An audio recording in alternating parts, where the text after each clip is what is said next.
আল্লাহ পাক বলছেন লা তাকনাতু মির রাহমাতিল্লাহ, বান্দা গুনার পরিমাণ যত বেশি হোক না কেন কোনো অসুবিধা নাই, যদি আমার কাছে আত্মসমর্পণ করো শুধু গুনাহ মাফ করবো, এতটুকুই শেষ নয়। ওয়াইবাদদিলুল্লাহু সাইয়্যাতিহিম হাসানা, ওই 20 বছরের গুনাহগুলোকে মাফ করে দিয়ে যত গুনাহ আছে ওই গুনার পরিমাণগুলো আবার নেকিতে রূপান্তরিত করে দেব। সুবহানাল্লাহ। দেখেন তিনি কেমন দয়ালু। 20 বছর 30 বছর গুনাহ করেছেন, যদি খাঁটি তওবা করতে পারেন এই 20 বছর 30 বছরের গুনাহগুলো আবার কি হবে? নেকি হয়ে যাবে। আল্লাহু আকবার বলেন। ইনি হচ্ছেন দয়ালু, ইনি হচ্ছেন মেহেরবান, বলেন আল্লাহু আকবার। সম্মানিত মুসলমান ভাইরা আমার, কিন্তু এই তওবার পদ্ধতি, এই তওবার নিয়ম, এই তওবা করার সিস্টেম হলো 3টি। এই 3টি পদ্ধতি ছাড়া কোনো মানুষ যদি তওবা করে, সকালবেলা আস্তাগফিরুল্লাহ তওবা আস্তাগফিরুল্লাহ 100 বার, সন্ধ্যাবেলায় তওবা আস্তাগফিরুল্লাহ 100 বার, এভাবে কোনো মানুষ যদি তওবা করে, এই 3টি পদ্ধতির বাহিরে যতই তওবা করুক না কেন, এই 3টি সিস্টেম 3টি পদ্ধতির বাহিরে কেউ যদি তওবা করে 4 পয়সার কোনো লাভ হবে না। আমার মুসলমান ভাইরা বলেন তো কোন 3টি পদ্ধতিতে তওবা করতে হবে জানার দরকার আছে না নাই? সারাটা দিন তওবা আস্তাগফিরুল্লাহ, হাতে তসবিহ দানা টিপতেছেন, তওবা আস্তাগফিরুল্লাহ, গুনাহ কি মাফ হবে? কখনোই না। এর পদ্ধতি, এর নিয়ম, এই নিয়মের মধ্যে থেকে আপনি যদি তওবা করেন আল্লাহ কবুল করবেন।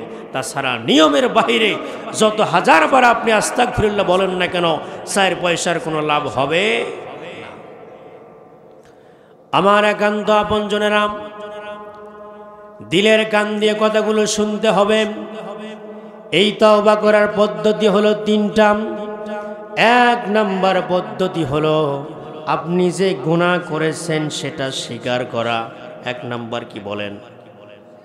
স্বীকার করা। আপনি যে ভুল করেছেন, গুনাহ করেছেন, অন্যায় করেছেন, আল্লাহর কাছে এটা স্বীকার করা। কিন্তু যিনি রব, তার কাছে বান্দা যখন গুনাহ করে, বারবার ভুল স্বীকার করে, গুনাহ ক্ষমা চায়, মাফ চায়, আল্লাহ পাক ওই বান্দার প্রতি এত বেশি খুশি হন। বান্দা যখন গুনাহ করে এবং আল্লাহর কাছে মাফ চায়, আল্লাহ অন্য বান্দার চাইতে এই সমস্ত তাওবাকারী বান্দাদেরকে আল্লাহ বেশি পছন্দ করেন। সুবহানাল্লাহ বলেন। আমার একান্ত আপনজনেরা, এই প্রসঙ্গে আল্লাহর হাবিব সাল্লাল্লাহু আলাইহি ওয়াসাল্লাম তিনি একটা উদাহরণ দিয়েছেন।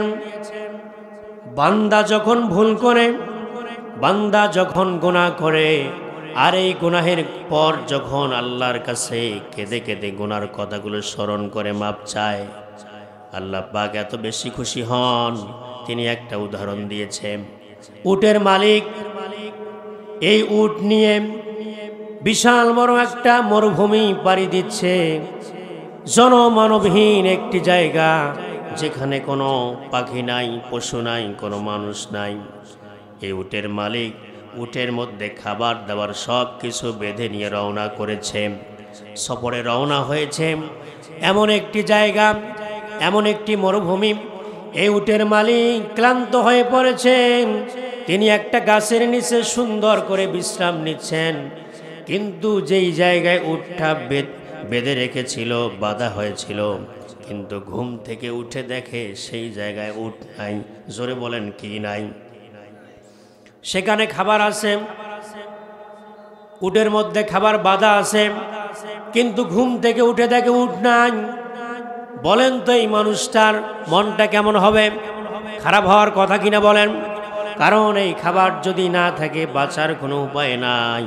সেখানে কোনো মানুষ নাই, সেখানে কোনো পশু পাখি নাই, এমন একটি জনমানবহীন জায়গা।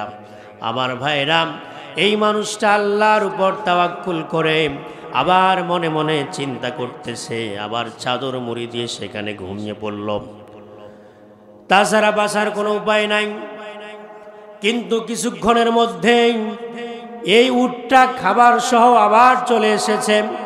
উটের মালিক এবার উটের পায়ের শব্দ শোনার পর চাদরটা মুখ থেকে যখন খুললেন, খুলে দেখেন তার উট আবার তার কাছে এসেছে। আবার ভাইরা বলেন তো দেখি, এই উটের মালিক কেমন খুশি হবে? কম না বেশি? অনেক বেশি। উট তো ফিরে আসবে তিনি চিন্তাও করতে পারেন নাই। আর উট যদি ফিরে না আসতো তার বাঁচার কোনো উপায় ছিল না। আল্লাহ রাব্বুল আমিন বলছেন, দুনিয়ার মানুষেরা শোনো, এই উটের মালিক যেমন খুশি হয়, আমার বান্দা বান্দি যখন ভুল করে, এই ভুল স্বীকার করার পর আমার কাছে যখন ক্ষমা চায়, ওই উটের মালিকের চাইতে আমি রব্বুল আমিন হাজার হাজার লক্ষ লক্ষ কোটি কোটি গুণ ওই তওবাকারী বান্দা বান্দির প্রতি বেশি খুশি হয়ে যায়। সুবহানাল্লাহ। আল্লাহ এত বেশি খুশি হন। প্রত্যেকটি মানুষ আমরা গুনাহগার। কুল্লু বানি আদম খত্তা ওয়া খায়রুল খাত্তাইনা আত-তাওয়াবিন। প্রত্যেক আদম সন্তান গুনাহগার, কিন্তু তার মধ্যে উত্তম হলো যেই ব্যক্তি গুনাহ করার পর তওবা করে। আল্লাহু আকবার বলেন। সম্মানিত হাজিরিন, বলতেছিলাম তওবা করার পদ্ধতি হলো তিনটা। এই তিনটা পদ্ধতিতে তওবা করতে হবে। এক নাম্বার পদ্ধতি হলো আপনি যে গুনাহ করেছেন, আপনি যে ভুল করেছেন সেটা স্বীকার করা। দুই নাম্বার তওবার পদ্ধতি হলো অনুশোচনা করা। আপনি যে গুনাহ করেছেন, কেন করলাম? আল্লাহ, শয়তানের ওয়াসওয়াসায় অনেক গুনাহ করে ফেলেছি। বারবার অনুতপ্ত হচ্ছেন, অনুশোচনা করতেছেন। এটা হলো তওবার দুই নাম্বার পদ্ধতি। তিন নাম্বার পদ্ধতি হলো যে গুনাহ আপনি করেছেন ওই গুনাহ পরবর্তী সময়ে যেন আপনি না করেন। আমি সংক্ষেপে আবার তিনটি পদ্ধতির কথা আপনাদেরকে বলছি। এক নাম্বার হলো যেটা ভুল করেছেন, গুনাহ করেছেন, গুনার কথা স্বীকার করা। এক নাম্বার কি বলেন? স্বীকার করা। দুই নাম্বার হলো অনুশোচনা করা। দুই নাম্বার কি? তিন নাম্বার হলো যেই গুনাহ আপনি করেছেন সেই গুনাহ পরবর্তী সময়ে না করা।